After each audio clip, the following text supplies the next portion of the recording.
Hello বন্ধুরা, কেমন আছো সবাই? আশা করছি সবাই ভালো আছো, আর আমিও মোটামুটি ভালোই আছি। আর আজকে দেখো তোমাদেরকে সাথে নিয়ে যাচ্ছি আমি আমাদের মন্দিরে, বাড়ির সামনের মন্দিরে। তোমরা তো অনেকবারই দেখেছো আমার বাড়ির সামনের মন্দিরটা। আর সেই মন্দিরে আজকে হচ্ছে 22শে জানুয়ারি, হচ্ছে রাম পুজো। তোমরা তো সবাই জানো এই 22শে জানুয়ারি অযোধ্যার যে রাম মন্দিরের পুজোটা, সেটা আমাদের এখানে 8 বছর থেকে হচ্ছে। তাই সেটাই দেখতে এসেছি তোমাদেরকে সাথে নিয়ে। চলো, তোমরা আমার সাথে থেকে ভিডিওটা পুরো দেখতে থাকো। কিন্তু বন্ধুরা, তোমাদের সাথে রাম পুজোটা মানে রামের যে পুজোটা সেটা শেয়ার করতে পারলাম না, কারণ পুজোটা দুপুরবেলা হয়ে গিয়েছে আর তখন আমি আসতে পারিনি, কাজের মধ্যে ছিলাম। কিন্তু এই সন্ধ্যেবেলা একটুখানি ওই যে হরির নাম সংকীর্তন বা রামের নাম সংকীর্তন হবে, সেটাই একটুখানি শুনবো। আর এখানে ভোগ খাওয়ানো হচ্ছে, সেটাও অল্প একটু খাবো। তোমাদেরকে সাথে নিয়ে একটু শুনছি, তাই তোমাদেরকেও শোনাচ্ছি। তোমরা আমার সাথে থেকে ফুল ভিডিওটা দেখতে থাকো। আর অবশ্যই কিন্তু কমেন্ট করে বলো কেমন লাগলো ভিডিওটা।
নেচে নেচে যা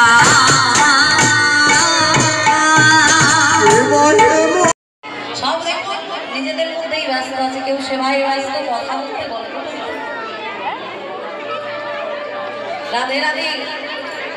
মাত্র কয়েকটা ঘন্টা আপনারা সেবা করুন, আবার নিজের আশা পূরণ করুন। একটু মন দিয়ে আস্বাদন করতে হবে। আমরাও এসেছি, আপনারাও এসেছেন এই ঠান্ডার সময়, সবাই মিলে একটু মন দিয়ে আস্বাদন করুন। তো যাই হোক, আজ এই রাধা ভাইরা যে অক্লান্ত পরিশ্রম করে হরিবাসরের আয়োজন করেছে, এই হরির নাম আয়োজন করেছে, এই হরির নাম দেওয়াটা কখন সার্থক হবে জানেন?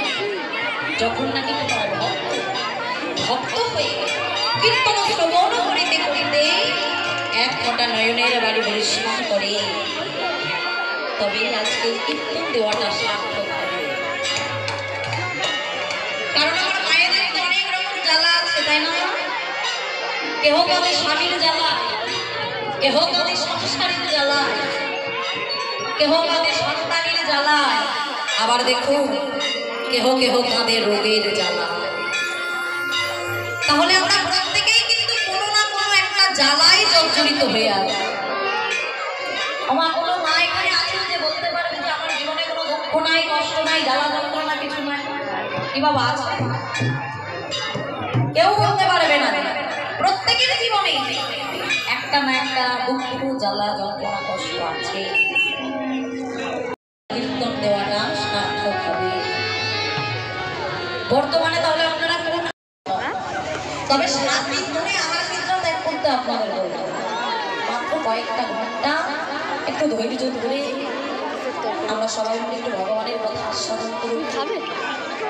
আপনারা হয়তো জানেন যে রাজা পরীক্ষিত যখন শ্রবণ করেছিলেন 7 দিনের মধ্যে মারা যাবে, তাই তিনি ভাগবত শ্রবণ করেছিলেন। কিন্তু আমাদের তো তা নয়। আমরা কেন কীর্তন করব? আমরা কেন কীর্তন শ্রবণ করব? আমার বাবারা একটু ভালো করে চিন্তা করে আমরা সবাই মিলে একটু সহযোগিতা করব, একটু কথা বলো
রাধে রাধে, এটা তালি দেবেন, তালে তালে বলবো।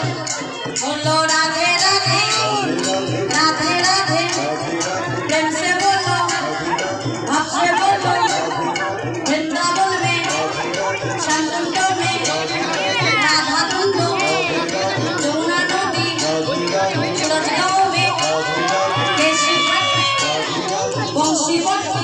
বন্ধুরা, আজকের মতো ভিডিওটা আমি এখানেই শেষ করছি। আর এখন খাওয়া দাওয়া মানে ভোগ খাবো, আর তারপরে বাড়ি যাব। আর পরবর্তী আবার একটা পার্ট আমি নিয়ে আসবো তোমাদের কাছে।